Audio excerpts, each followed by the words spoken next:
Bonjour, aujourd'hui nous sommes le 13 septembre ici à Lis Fatima pour la conférence publique d'aujourd'hui.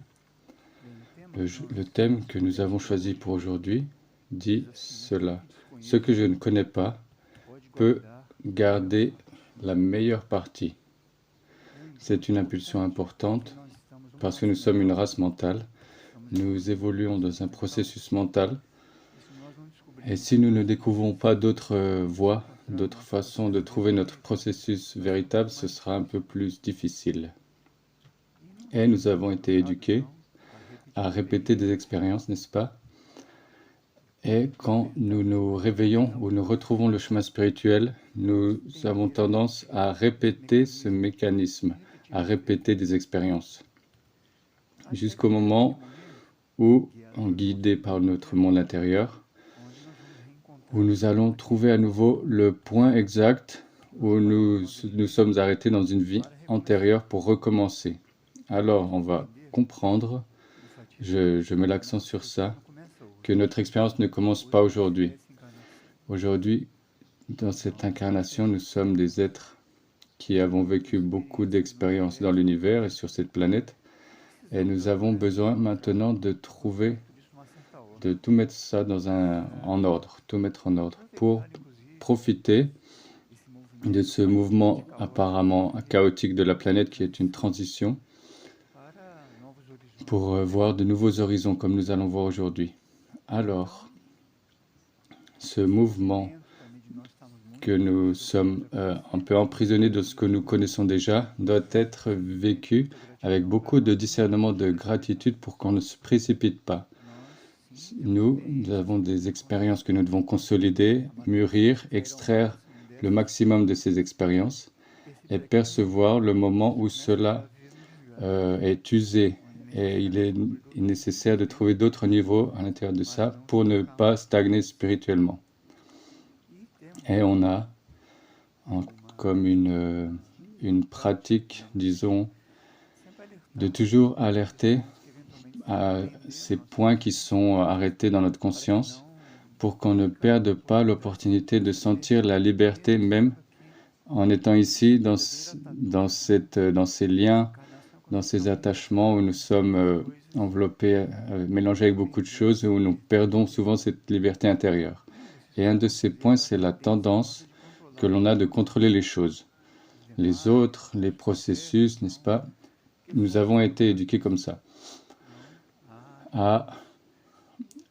En nous incarnant, c'est naturel que notre âme doive pouvoir incarner dans les corps et commencer à faire une gestion de ces corps, comment ils fonctionnent, comment ils réagissent, comment ils interagissent. Et en fait, quand cela passe d'une certaine mesure et on trouve le moment de la rencontre intérieure,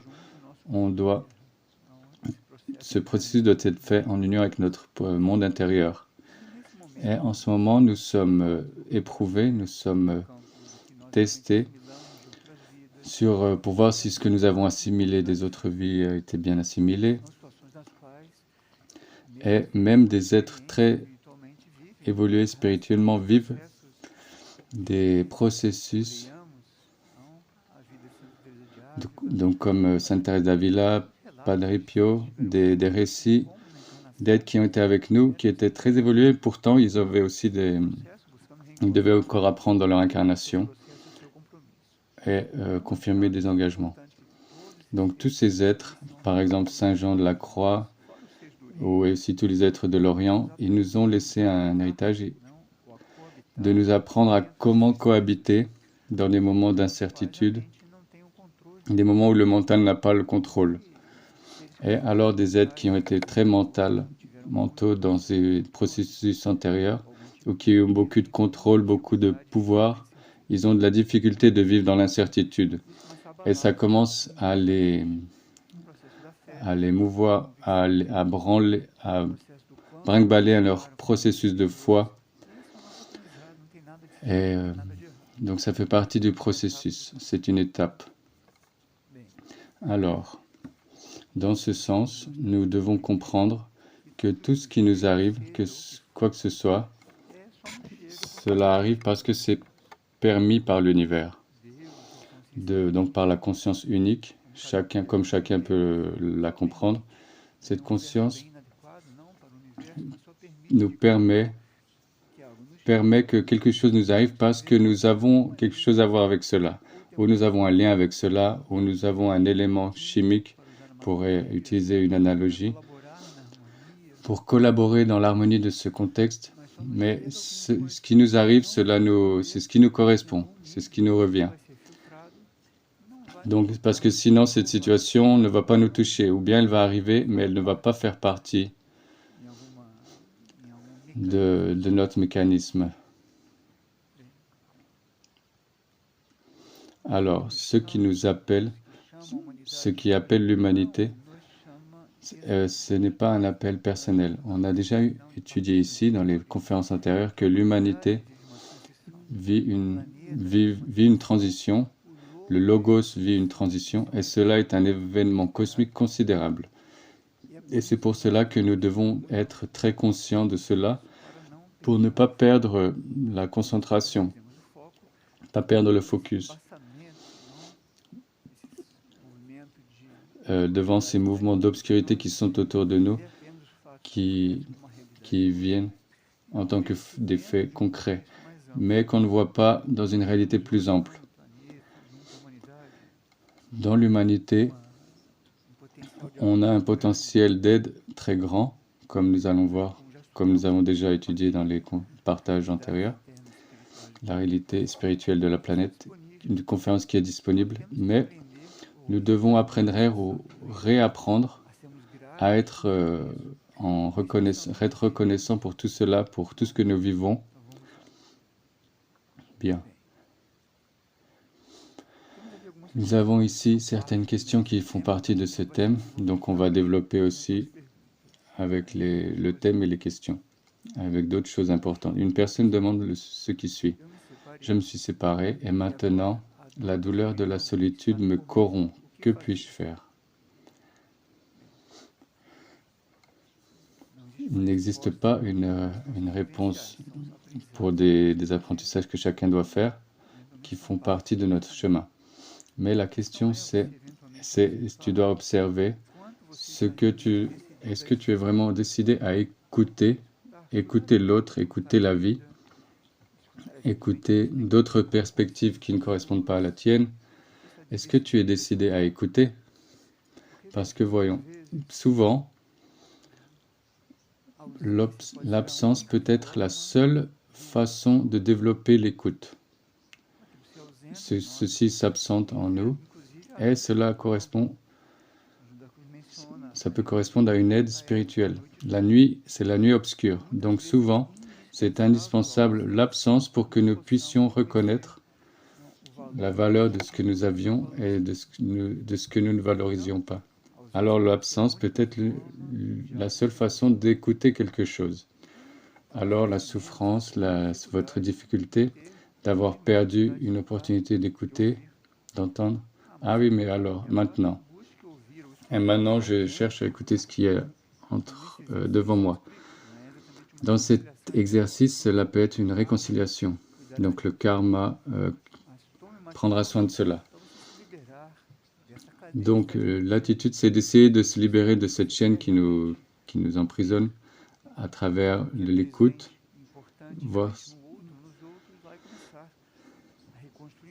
écouter l'autre pour qu'une certaine situation puisse se reconstruire. Et le karma prendra soin des processus. Alors quelqu'un demande, qu'est-ce qui ça veut dire échouer spirituellement? En réalité, spirituellement, il n'existe pas d'échec définitif. Il existe une expérience, n'est-ce pas, plus ou moins bien accomplie. C'est plus important d'appeler l'échec ou pas, c'est comment est-ce qu'on interprète le résultat de notre expérience. Parce que souvent, l'échec humain, beaucoup l'interprètent, la crucifixion de Jésus comme un échec. S'il avait tellement de pouvoir, comment est-ce qu'il a pu laisser faire ça? Alors, ce que j'ai voulu dire dans un partage antérieur, Jésus n'est pas descendu de la croix Donc apparemment c'est un échec, mais spirituellement c'est autre chose, il y a une autre signification. Alors c'est très important que nous fassions attention à nos interprétations mentales des expériences. Notre interprétation mentale, c'est juste une compréhension de ce que notre mental peut comprendre. Et notre mental est construit avec un atome permanent de beaucoup de vie qui est conditionné à une lentille, à une loupe qui a une certaine texture. Alors, c'est important d'aller au-delà du mental en ce temps, c'est essentiel. Alors, échouer éventuellement, c'est quand nous décidons de recommencer. Le vrai échec, c'est quand on abandonne, on arrête d'essayer de recommencer. Alors, quand quelque chose arrive à un certain point d'expérience et qui retire de nous l'aspiration de recommencer, ça peut être un échec. Quand Jésus, par exemple, le fait qu'il n'ait pas utilisé son pouvoir spirituel pour descendre de là, ce n'est pas un échec. Il aurait pu simplement se dématérialiser. Il aurait invoqué une autre loi et il aurait pu ne pas permettre que cela s'accomplisse. Mais c'était prévu que cela arrive. Donc cette condition était création pour que le processus comme un tout puisse être conclu. Donc ceux qui ont réellement du pouvoir spirituel, donc personne ici ne se compare à Jésus, mais chacun à notre niveau, à son niveau évolutif, a un certain pouvoir de ne pas descendre de cette croix, de la croix qui nous correspond. Alors quand Jésus a appelé les apôtres en disant « Prends ta croix et suis-moi », cela vaut encore aujourd'hui. C'est quand on assume notre karma de manière pacifique et qu'on accepte de vivre cette expérience et ne pas utiliser le pouvoir humain pour contourner cette situation et ne pas mener à terme l'expérience, le processus. C'est ça qui est important. Ici, il y a une clé. Celui qui persiste jusqu'à la fin, celui sera sauvé. C'est comme ça qu'il est dit, n'est-ce pas? Je paraphrase. Donc, continuer jusqu'à la fin, ce n'est pas à la fin de cette vie. Non, c'est à la fin du cycle, jusqu'à la fin du cycle. Parce qu'un aspect de la croix en nous a besoin d'être mûri, de mûrir et d'être vécu. C'est très important de persister, de ne pas désister et de chercher le succès, si tant est que cette parole, ce mot existe, le succès. Mais l'important, c'est de savoir qu'est-ce que j'apprends, qu'est-ce que je vis avec tout cela. Ici, quelqu'un demande à propos d'un texte que nous avons étudié dans un partage précédent de Saint François d'Assise. C'est publié, vous pouvez trouver ça sur le site des éditions Irdine, sur un feuillet Sinais, donc un magazine de 2010, le numéro 8 de cette publication, le numéro 19, page 16. Très bien. Voyez, tout cela est inconnu, tout cela est inconnu au mental concret. Tout cela n'est pas dans les nouvelles du jour. Donc notre amour à l'inconnu peut garder la meilleure partie, peut nous donner les meilleures perspectives, non pas des perspectives mentales, humaines seulement, qui nous font sentir avancer pas à pas en patinant sans sortir de là. Ici, quelqu'un demande comment accéder à un endroit pour la guérison intérieure. Alors, nous avons, même historiquement, nous avons la grâce d'avoir été à Jérusalem et dans toute cette région d'Israël en 2023. Je ne me réfère pas à la nation en soi avec tout ce qui arrive pour ne pas gérer de forme pensée, mais tout ce qui est là-bas présent spirituellement pour l'humanité, donc en tant que nation. Donc nous avons eu l'opportunité d'être là-bas, à Qumran, où il y a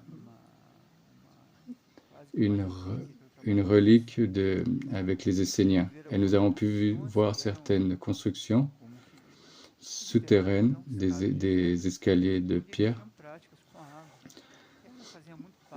parce que là-bas, il guérissait avec l'eau. Donc, il y avait la purification avec l'eau. Et aussi les Grèces, dans la Grèce antique, il faisait des nettoyages avec l'eau, des jeûnes, euh, et aussi quelque chose qu'ils appelaient le sommeil dans le temple. Alors, quelque chose qui est proche de nous, le moment du sommeil, est-ce que nous valorisons ce moment? Est-ce que nous donnons à ce moment, qui est le moment de disconnexion, pas de déconnexion, mais en fait d'une reconnexion avec quelque chose d'au-delà, de nourrir nos batteries physiques, mentales et émotionnelles, et un moment de reconnexion avec notre vie intérieure aussi. Anciennement, ils appellent ça les temples de guérison. Et dans la conférence antérieure, il y a aussi l'architecture qui est développée sur la planète, qui émerge des plans intérieurs, la même situation qui est actualisée, mise à jour pour les temps d'aujourd'hui. Alors on a les temples de guérison, les jardins de guérison, les lacs de guérison. Nous avons des travaux avec les cristaux intérieurement, je veux dire. Donc il y a dans les mondes intérieurs des univers à notre disposition pour expérimenter la guérison intérieure. Et nous ne pouvons pas mélanger, même s'il y a beaucoup de choses en commun, la guérison avec les processus de santé ou les harmonisations physiques, mentales, émotionnelles. La guérison, c'est quelque chose de plus profond. Et dans le sommeil, dans les rêves, une personne peut être aidée. Donc, en fait, on peut être aidé à la guérison intérieure dans les rêves. Alors, une personne avait beaucoup de pièces hydrauliques dans un rêve, des tubes, des connexions, et cette personne était un peu... ces choses-là, ces objets étaient dispersés dans un endroit, et il y avait beaucoup d'eau qui jaillissait. Et c'était une scène que la personne a vue dans son rêve. Et petit à petit, elle a vu que par une force invisible qu'elle elle ne voyait pas d'où elle venait, tout cela allait petit à petit se connecter, s'emboîter, les tubes dans les connexions, et toute l'eau qui était gaspillée a commencé à être canalisée dans les tuyauteries, et tout à coup, l'eau arrivait à l'endroit où elle devait arriver. Et ça, c'est un symbole de la guérison intérieure. Par le biais de beaucoup de vies dans ce moment de la planète, nous sommes en contact avec beaucoup de forces errantes de l'univers. Nous avons déjà étudié cela. Les forces, on appelle ça aussi les forces involutrices, qui sont des forces qui génèrent l'obscurité, dissociation, chaos. Alors, dans notre monde profond, il existe une possibilité d'avoir accès à l'aide et pour recevoir une guérison intérieure, pour que ces pièces cassées, ces connexions déconnectées, ces tubes, ces tuyaux puissent se reconnecter et permettre ainsi que c'est l'eau de vie qui était gaspillée jusqu'à présent. Donc si nous réellement parlons avec l'univers et le cosmos, on parle avec Dieu, on parle de la vie supérieure, tout cela est en ce moment même, ou juste après la conférence, demain. Tout cela est disponible maintenant, pas après que je sois guéri de mon cancer, non, maintenant c'est disponible. Et au fond, nous ne croyons pas totalement à cela. Nous ne nous en remettons pas totalement à ce contact, parce qu'on interprète que certaines situations que l'on dit négatives, ou une épreuve, ou une maladie, nous empêchent, on pense que cela est contraire à l'expérience de la communion, mais non. Non. Donc on va utiliser ce mantra que Jésus a utilisé sur la croix. Père, entre tes mains, je remets mon esprit. Alors qui sait si ce mantra qui a beaucoup de force peut être utilisé contre ces forces qui cherchent à nous confondre, à nous faire croire que nous ne sommes pas partie de Dieu. Et alors c'est pas suffisant de croire, mais il s'agit de vivre cette expérience. Donc toutes les situations, quelles qu'elles soient bénéfiques, constructives, alignées avec notre expectative ou au contraire, peu importe. Si on exerce cela, on va sentir une libération intérieure qui est un symbole ou un réflexe, un reflet d'un travail de guérison profonde. Donc, quoi qu'il arrive, cela est comme cela est. Donc, je l'embrasse comme Jésus a embrassé la croix, comme en tant que symbole. Et voilà, c'est comme ça que nous pouvons être en Dieu et dans l'univers unis par cette situation. Alors que quand on rejette quelque chose qui nous revient de vivre, on ne va pas réussir à communier avec Dieu. Parce que nous jugeons, nous interprétons que ce qui nous arrive ne devrait pas nous arriver. On sent de l'injustice, on ne comprend pas la loi du karma. Alors c'est important que la question de la guérison, parce que ça tombe à point. Bien. Ici, une personne demande, et la personne signe. Avoir accès au monde intérieur, ça a l'air d'être une tâche très difficile. On charge beaucoup de mémoire, de peur, d'autres vies, d'expériences qui nous tirent vers le passé. Comment sortir de cela? Alors, une véritable action, une initiative que nous prenons d'une véritable, dans le sens d'être une reconnexion avec la vie supérieure. Cela peut avoir comme résultat quelque chose de constructif quand le mental fait la division du temps. Donc, c'est pas que le passé te persécute. En fait, il existe quelque chose que tu rejettes, un apprentissage que tu rejettes, un apprentissage qui est lié au passé, et tu n'acceptes pas de faire une synthèse. Et beaucoup, c'est par la peur de perdre le contrôle et par quelque chose de très commun, spécialement dans les mentaux très orgueilleux. Des fois, le mental pense que dans d'autres vies, il a eu des grandes expériences glorieuses. Et quand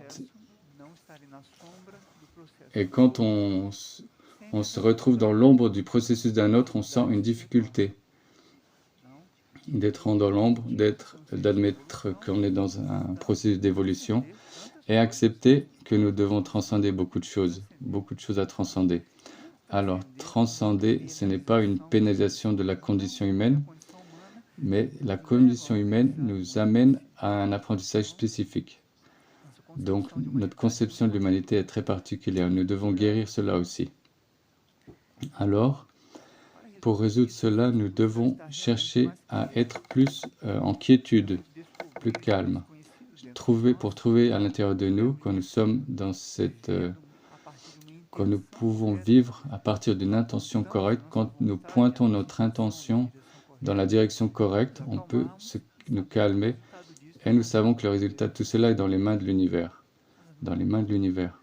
Parce que voyez, toute la vie, dans la matière, il y a la loi du rythme, la loi des cycles. Donc tout ce que nous faisons en direction de l'univers crée une fréquence.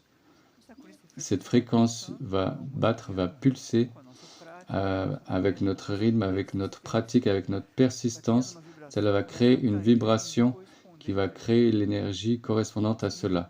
Donc quand un rythme commence à s'établir, cela va nous amener à un alignement, cela va nous calmer. Et du coup, on n'aura plus autant d'expectatives par rapport à cela. Beaucoup de chercheurs, d'aspirants désistent, abandonnent parce qu'ils ont trop d'expectatives, parce qu'ils pensent qu'ils devraient avoir certains résultats et les résultats qu'ils ont ne correspondent pas aux expectatives et du coup ils abandonnent le chemin parce qu'ils n'ont pas compris les bases de la recherche intérieure. Alors, nous devons être réellement calmes pour trouver le contact intérieur qui va arriver d'une façon inconnue, par des voies inconnues. Alors c'est un processus complètement anormal pour le vie mentale humain qui est en sens inverse de ce que le monde nous bombarde consciemment parce qu'il dit qu'on devrait contrôler. Alors, on devrait apprendre à aimer le monde du silence, le monde silencieux qui est le monde intérieur. Cela n'a rien à voir avec nous absenter du quotidien, de ne pas parler avec les autres. Ça n'a rien à voir. Nous parlons d'une posture de la conscience, une attitude intérieure du vide de soi, des expectatives humaines, pour que, en nous vidant nous-mêmes, le vide puisse... Shakespeare a dit apparemment, quand moins j'ai de temps, plus je fais de choses. Donc, ça n'a rien à voir avec les choses extérieures, mais ça a à voir avec notre attitude intérieure. Donc attention à cela. Et aussi, ce processus de mémoire, de souvenir peut revenir comme une gâchette pour qu'on puisse conclure un apprentissage. Cela vient comme pour nous revenir, regarde, il faut encore travailler cela. Donc cela va et vient. Parce que pourquoi tu ne te demandes pas, qu'est-ce que je dois apprendre avec cela? Qu'est-ce que je n'ai pas encore appris? Qu'est-ce que je n'ai pas encore assimilé? Ou qu'est-ce que je dois faire pour libérer cette situation? Alors tout ça, c'est un processus intérieur, ça n'a rien à voir avec ce qui arrive à l'extérieur. Ce qui arrive à l'extérieur, c'est un résultat de tant de forces, souvent divergentes, de ce chaos qui interfère beaucoup. Alors, si tu ne fais pas le calme, si tu ne mets pas ta conscience dans la quiétude, dans le centre de ta conscience, des fois les pratiques physiques ne suffisent pas. Les visualisations, des contemplations, quoi que ce soit, peut aider pour calmer, pour rentrer dans la quiétude, permettre que le monde profond s'approche de toi-même. Bien.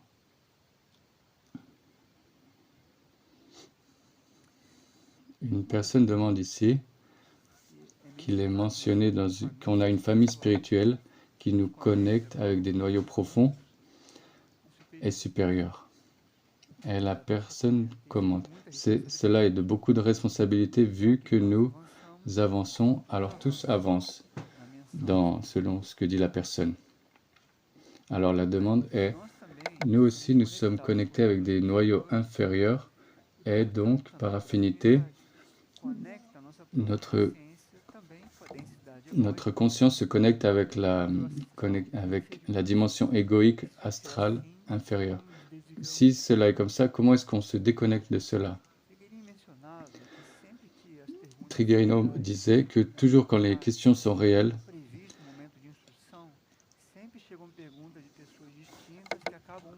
alors certaines personnes répondent l'une à l'autre. Quand les gens posent des questions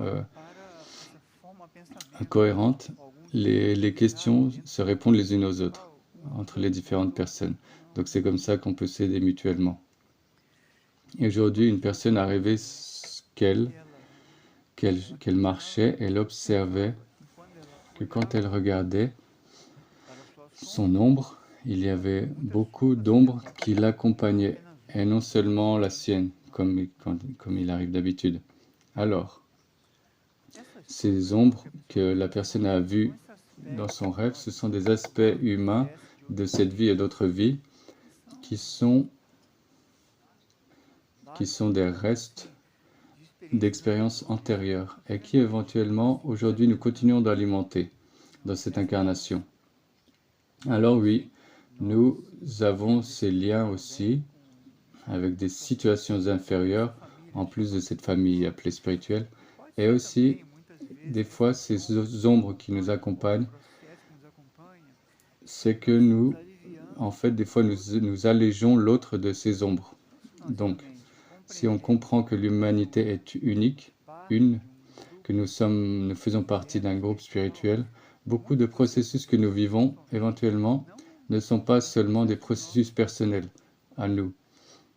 Des fois, ils sont nous d'une autre vie, mais aussi, des fois, nous participons de cela à un certain degré, nous nous libérons, et ce groupe ou certains membres de ce groupe éthérique parfois, ou même externement, vivent cette expérience. Alors, du point de vue spirituel, c'est juste qu'on puisse partager de ces ombres, de ces reflets, de ces états de conscience, pour avoir une attitude correcte l'attitude correcte, c'est de pouvoir aider à dissoudre ces ombres.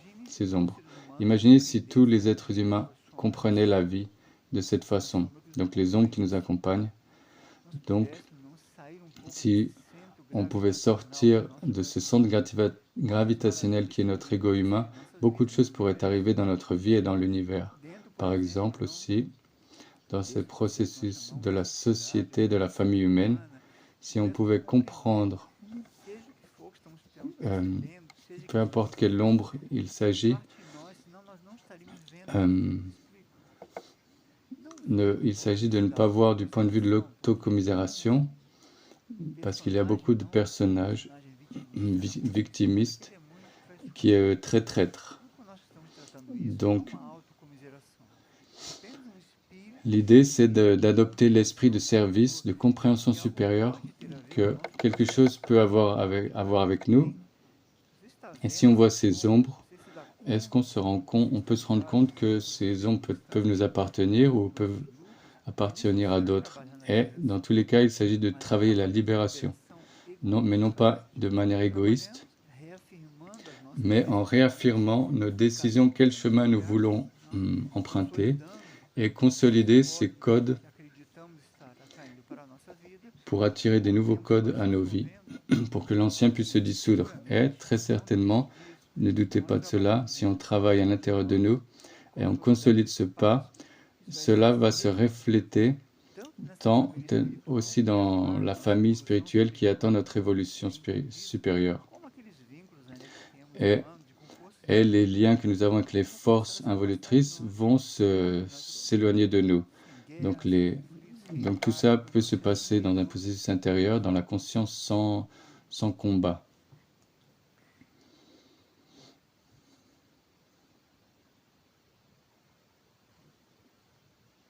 Ici, une personne demande,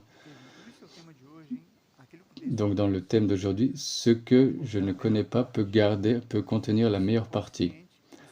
Donc ce monde supérieur, dans cette région profonde de notre être, c'est cette région de notre être qui retient la meilleure partie. Donc nous associons la meilleure partie avec une gratification. C'est pour ça que les gens vivent des inquiétudes. Alors, ça veut dire que Jésus, quand il a été crucifié, c'est la meilleure partie. Vous voyez comme l'ignorance, la méconnaissance de ce symbole qui garde quelque chose de profond spirituellement. Est-ce qu'on peut réfléchir sur la différence entre la compréhension et la vie? La différence entre comprendre et vivre. Est-ce qu'on peut vivre sans comprendre? Alors, en premier lieu, nous comprenons dans beaucoup de niveaux, non pas seulement au niveau mental. La plus grande partie de la compréhension, de l'apprentissage est dans un autre plan. Donc c'est pour ça que c'est important d'aimer l'inconnu.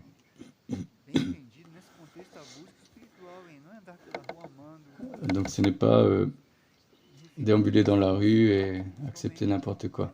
Il s'agit d'embrasser le mystère intérieur. Alors on peut comprendre dans beaucoup de niveaux, et certainement à notre niveau profond, on peut comprendre davantage et mieux, parce que c'est là que sont nos noyaux supérieurs. C'est là que notre être, de l'âme vers le haut ou vers l'intérieur, on a accès à d'autres lois et on peut comprendre, et ce n'est pas une compréhension mentale. Le processus de communion, d'assimilation, c'est cela qui est comprendre. On commence à communier, on commence à nous identifier avec cela. C'est beaucoup plus qu'une compréhension mentale. Donc, plus le niveau est profond de notre compréhension, plus la compréhension est solide et de plus en plus de possibilités il y a de consolider de nouveaux états de conscience dans notre profondeur. Alors, quand nous consolidons cette compréhension au niveau profond, cela va être beaucoup plus facile, beaucoup plus fluide que ce niveau arrive à se projeter dans notre conscience humaine et qu'on puisse vivre cela. Parce que la compréhension a été intérieure. Quand la compréhension est humaine et superficielle, elle est très fragile. Parce qu'il suffit qu'il arrive quelque chose qui nous contredise ou nous mette à l'épreuve, qui mette à l'épreuve ce que l'on a compris, ça se dissout. Alors, on commence à perdre la foi dans ce processus. Donc vous voyez, comme c'est important de comprendre intérieurement les choses. C'est une question importante qui nous aide dans ce processus d'aujourd'hui. Alors ici une personne dit, est-ce qu'on peut parler des vies parallèles? Est-ce que j'existe à un autre endroit? Comment cette autre partie de moi-même avance spirituellement et comment cela se reflète ici et comment cette autre partie sait que je suis en train d'avancer aussi. Et cette autre partie peut être très différente dans ses façons de se comporter, de s'exprimer. Est-ce qu'il existe ce parallélisme? Bien. Alors, moi personnellement, ce que je comprends de la science spirituelle, je ne l'appellerai pas un parallélisme. Ce n'est pas vraiment ça. Ce n'est pas une vie parallèle, c'est une situation concomitante. Comme nous ne connaissons pas, ce n'est pas une connaissance mentale. Comme nous n'avons pas la conscience de nos niveaux profonds, de notre constitution, tout cela est très mystérieux. Très mystérieux. Le point,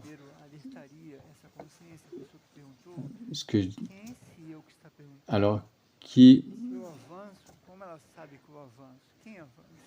avance?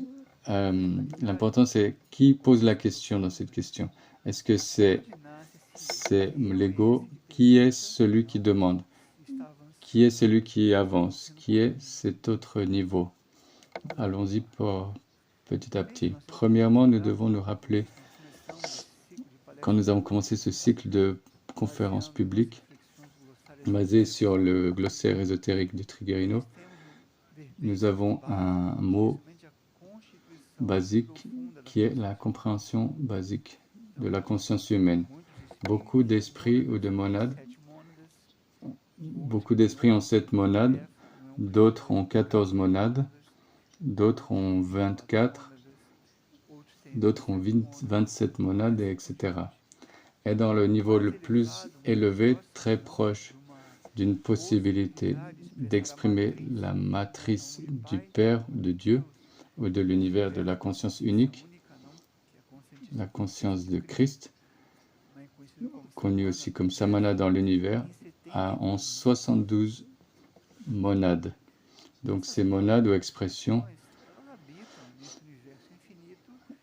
elles vivent des processus de maturité pour accomplir des plans ou des matrices supérieures, ce qui a été prévu pour cet être. Donc, les monades humaines, des consciences humaines, dans la majorité des cas, sont 7. Et la 8e monade, c'est une monade qui fait la synthèse des 7, qui fait un pont avec notre essence réelle, notre être réel. Alors il existe, oui, un petit fil de notre monade qui incarne, ne supporterait pas la densité d'une incarnation, spécialement dans ce temps où tout est si confus, si désorganisé. La vibration spirituelle causerait beaucoup plus de dissociation qu'un processus d'harmonie. Alors l'âme, dans la 4e dimension, ce noyau qui fait comme une valve, qui fait un contact avec le monde immatériel et les contacts avec le monde de l'incarnation. Alors oui, nous avons 7 monades. Une est projetée à travers l'âme ici. Et nous savons que les autres monades sont très recueillies. Nous avons déjà, en 88, il y a eu un grand événement cosmique avec Astarasgran, lié au Père Créateur et tout cela, qui a promu une grâce spéciale l'éveil de toutes les monades humaines qui évoluent dans l'aura de la planète Terre. Alors ça a été un mouvement très audacieux, disons, de la hiérarchie pour que les monades qui ont expérimenté l'évolution en ce moment, je ne me réfère pas seulement aux monades incarnées. Beaucoup de monades et d'âmes ont été touchées par Astarasgran en 88, même dans certains plans incarnatoires intermédiaires. Alors nous sommes dans un cycle d'une grande opportunité pour qui sont rentrés dans les roues d'incarnation et qui ont l'impulsion de vivre l'expérience, de recevoir un toucher de cet éveil spirituel. Et même, pourquoi ce moment de la planète est si important? Parce que c'est le moment d'une grande opportunité pour d'êtres, même très primitifs, qui sont encore en train d'entrer dans la roue des incarnations sur cette planète, qu'elles puissent aussi avoir l'impulsion de vivre cette expérience, ce toucher, cet éveil spirituel, même sans pouvoir développer cette graine. Ils peuvent déjà vivre dans un prochain cycle de la planète ou même sur une autre planète, ils pourront avoir son processus évolutif déjà commencé. Alors, cette concomitance d'expériences spirituelles existe. Nous pouvons être avec notre monade à travers l'âme, en train de vivre sur ce monde ici, et avec une autre monade en train de vivre, par exemple sur une autre planète, avec une autre monade, par exemple sur Vénus, et vivre là-bas un autre processus. Et oui, ici, dans le plan des monades, spécialement dans le plan de la 8e monade, il existe une synthèse où on peut prendre conscience de ce qui se passe ici ou là. Et ça dépend aussi de si l'âme développe, est assez développée et peut envoyer à notre esprit cette synthèse. Et à partir de là, oui, dans les plans supérieurs, ce mouvement est vécu, cette synthèse est partagée. Ceci est très occulte, très mystérieux, très intérieur. Elle ne doit pas retirer la concentration de ce qu'il y a devant nous en ce moment exact. Nous devons comprendre cela. Ce que nous ne connaissons pas peut garder la meilleure part. Et en ce moment, il peut exister quelque chose de sublime devant nous. Pourquoi est-ce qu'on ne met pas dans notre conscience cela et nous nous ouvrons pour cela? Et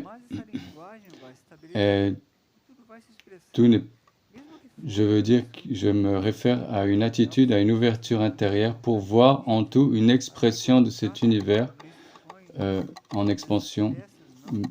Plus on est en quiétude, plus on est en silence, plus ce langage va s'établir en nous et tout va s'exprimer, même ici à l'extérieur. Il se passe des choses très importantes qui peuvent nous reconnecter. Et comme dans le rêve, toutes ces pièces peuvent se reconnecter. Et tout cela est devant nous en ce moment exact.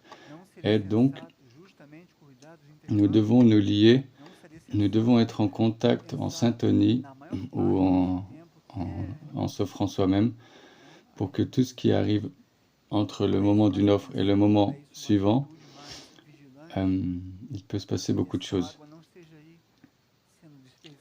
Alors, il s'agit de faire attention aux intervalles et ne pas être insensé et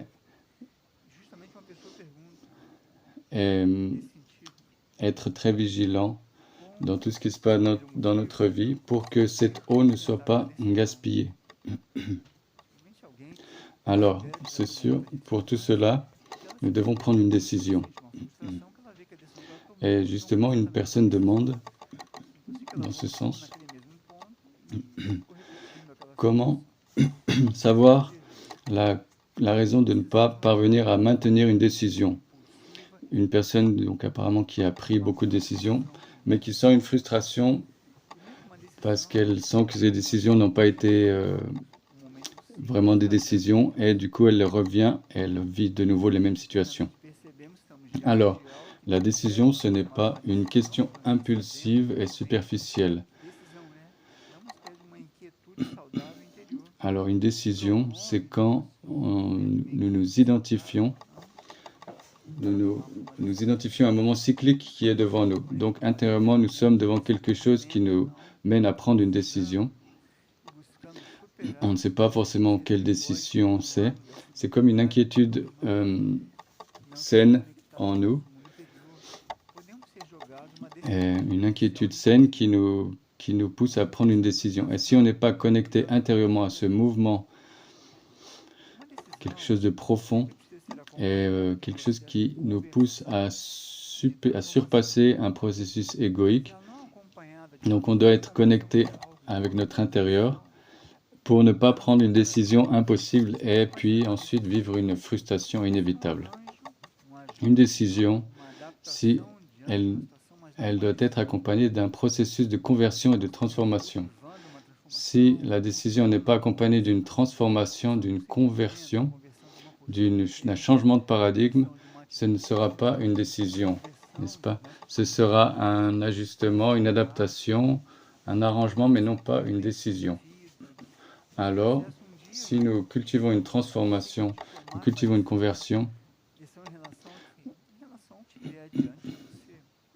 conversion d'attitude, de sentiment, une conversion de nos priorités, transformer notre compréhension de la vie, alors ce processus, un jour, va arriver à un moment cyclique de prendre une décision en relation à ce qu'il y a devant nous. Ce n'est pas quelque chose de mental, de programmé. C'est une décision que nous savons que nous devons prendre. Alors, cette première décision, bien entendu, ça doit être une question basée sur qui suis-je? Est-ce que je me suis déjà posé la question? Qui suis-je? Je suis cet individu. Je suis celui que je vois dans le miroir tous les jours.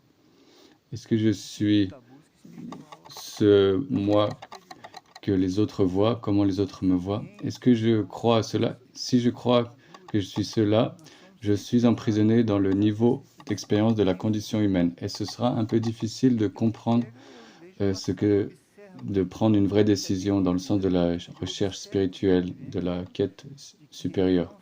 Alors, dans les niveaux de la quête spirituelle mûre, nous sommes toujours menés à nous poser cette question, à faire cette réflexion. Qui suis-je?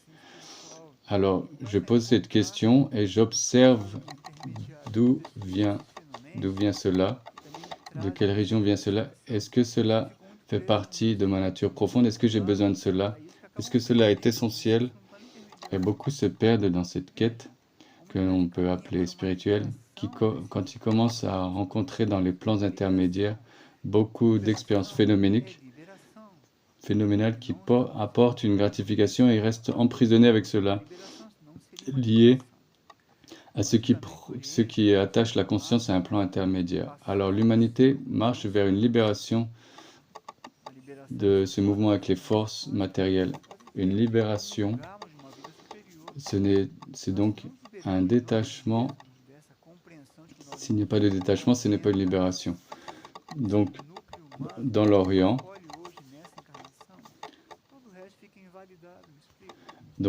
la libération, c'est se libérer des roues des incarnations pour que nous puissions communier d'une vie supérieure. Nous devons comprendre que nous ne sommes pas seulement ce noyau humain qui nous accueille aujourd'hui dans ces incarnations pour que tout le reste ne soit pas invalidé. Donc, il faut faire attention de ne pas emprisonner tout cela avec la question de la personnalité dans ces filtres, dans le soi inférieur. Donc, si nous ne mûrissons pas notre conversion, notre transformation, si nous n'aimons pas notre éveil, ici, il y a une clé très importante. Beaucoup abandonnent le chemin ou justifient qu'ils s'éloignent de l'adhésion au chemin à cause de cela, à cause de ceci. Non, c'est juste que tu n'as pas assez aimé le chemin comme tu devais l'aimer. Tu n'as pas embrassé ta croix comme tu devais l'aimer, alors tu l'abandonnes. Une étape du chemin a été offerte pour que tu puisses te libérer de cette illusion un peu plus rapidement. Alors, qui un jour s'est éveillé au chemin spirituel ne peut plus s'endormir à nouveau pour toujours. Il peut s'endormir dans une vie ou pour une période ou pour plusieurs vies, mais cette graine de l'univers en nous est en nous. Quand le moment cyclique arrive, donc il s'agit de nous souvenir que nous sommes fils de la création et cela c'est intouchable. Il n'y a pas de force involutrice qui puisse dissoudre cela, cette filiation avec Dieu, avec la conscience unique, avec l'univers. Alors on doit nous demander, est-ce que ma décision est basée sur l'éveil, sur cette identité? Parce que tout le reste vient de cela. Sinon, on commence à mélanger les niveaux, n'est-ce pas? Affirmer que notre esprit dit quelque chose.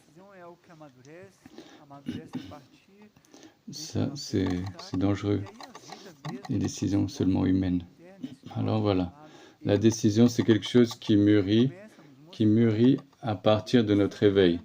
Et alors, la vie elle-même, notre monde intérieur, ce qui s'appelle le soi supérieur, commence à nous montrer les segments ou les secteurs ou les endroits de nos vies intérieures et extérieures qui doivent vivre un résultat de nos décisions.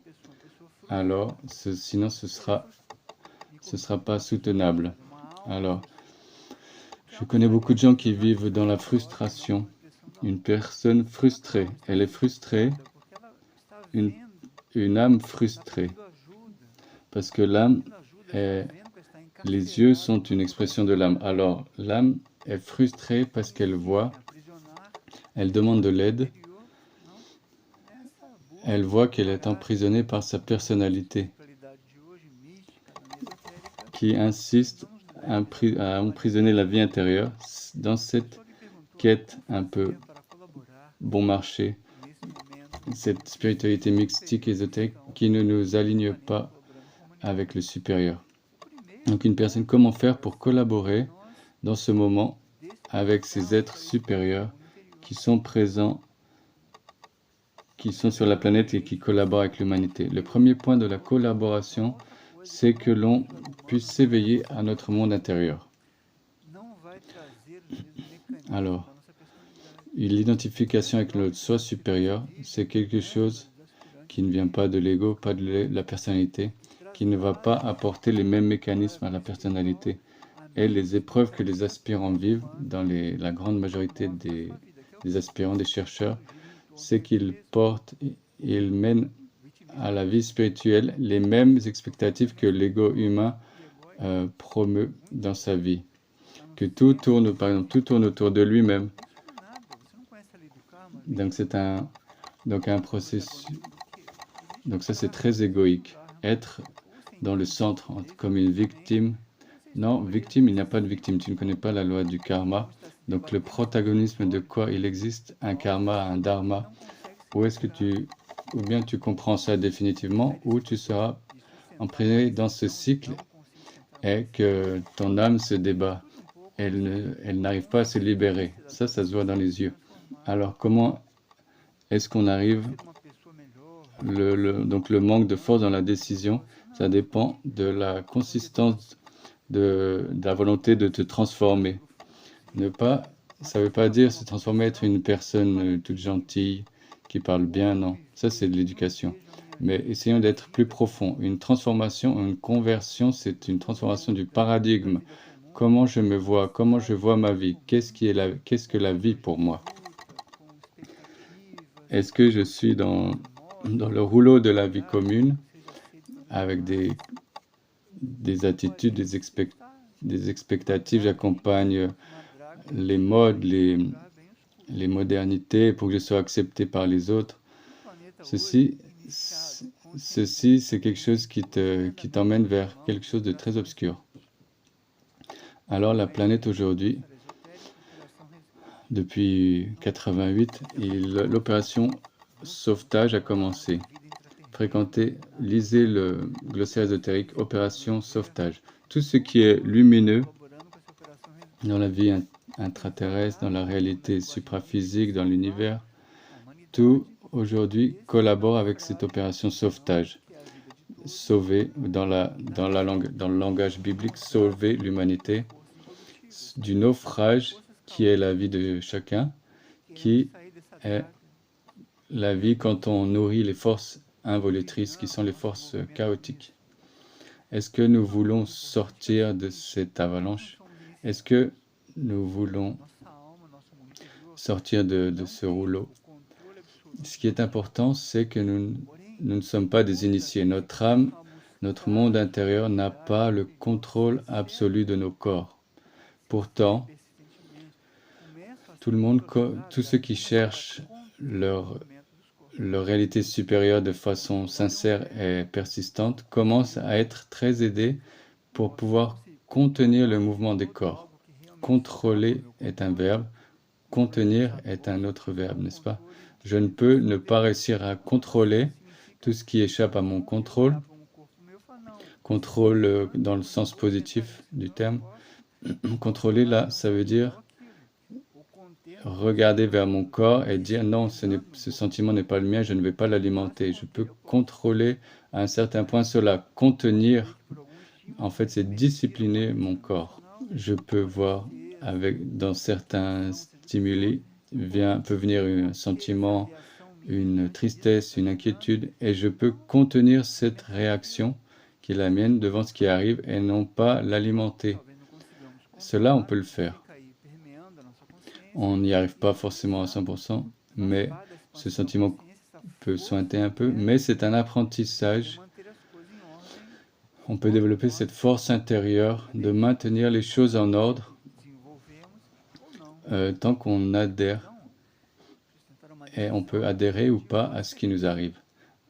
Alors, maintenir une décision, ça peut être cela. Quand on a décidé une conversion, une transformation profonde, il faut voir où est notre identité. Tous les mouvements spirituels classiques partent de ce point. Quand on se détache de ce qu'on a déjà vécu, donc l'inconnu garde la meilleure partie. On doit aimer l'inconnu. On doit et ne pas réchauffer des situations, revivre les mêmes situations de toujours. Où est-ce qu'on cherche l'essence de cette expérience? Et on peut recréer quelque chose dans ce moment présent, pas après la conférence. Comment est mon attitude là maintenant, dans cet exact moment? Ou quelle a été mon attitude dans cette réflexion? Donc c'est là qu'on peut voir l'inconsistance de notre décision. Combien de gens se sont éloignés? Pourquoi? Parce que la décision doit être d'être en Dieu en ce moment et ne pas échapper, ne pas perdre par la distraction, ne pas perdre cette décision. Tout ce qui est ne pas suivre ce qui est attractif pour nos corps. Et on doit prendre une décision. De quel côté allons-nous? On va vers la lumière. Est-ce qu'on veut être sauvé de ce chaos tout entier et préparer le nouveau cycle de la planète? Ou est-ce qu'on veut être un autre, encore un qui est accepté, un qui correspond, encore un politiquement et spirituellement correct? Qu'est-ce qu'on veut être? Que voulons-nous être? Et pour terminer, dans un ton plus amen, disons, une énergie très importante devant nous, pour notre conscience, une personne demande avec que signifie être charitable? Bon, quand j'ai lu cette question, certainement, le mental de chacun a déjà commencé à répondre sûrement. Notre mental est très je sais tout. Elle a commencé à répondre. C'est automatique. Observons-nous. Quand on a lu la question, le mental de chacun a déjà commencé à trouver une réponse. Donc, quel sera ça peut être un acte extérieur.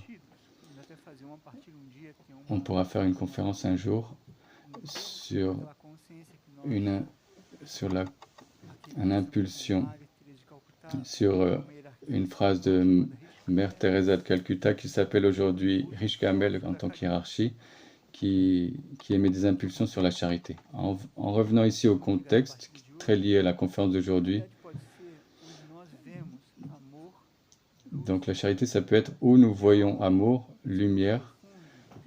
C'est en fait, c'est ce qui vient de l'âme, même si personne ne le voit en apparence. Alors par exemple, celui qui s'est déjà dédié au travail avec des personnes âgées ou des personnes handicapées, c'est voir dans le fond du regard une expression de lumière, d'amour bien plus évidente que des personnes normales.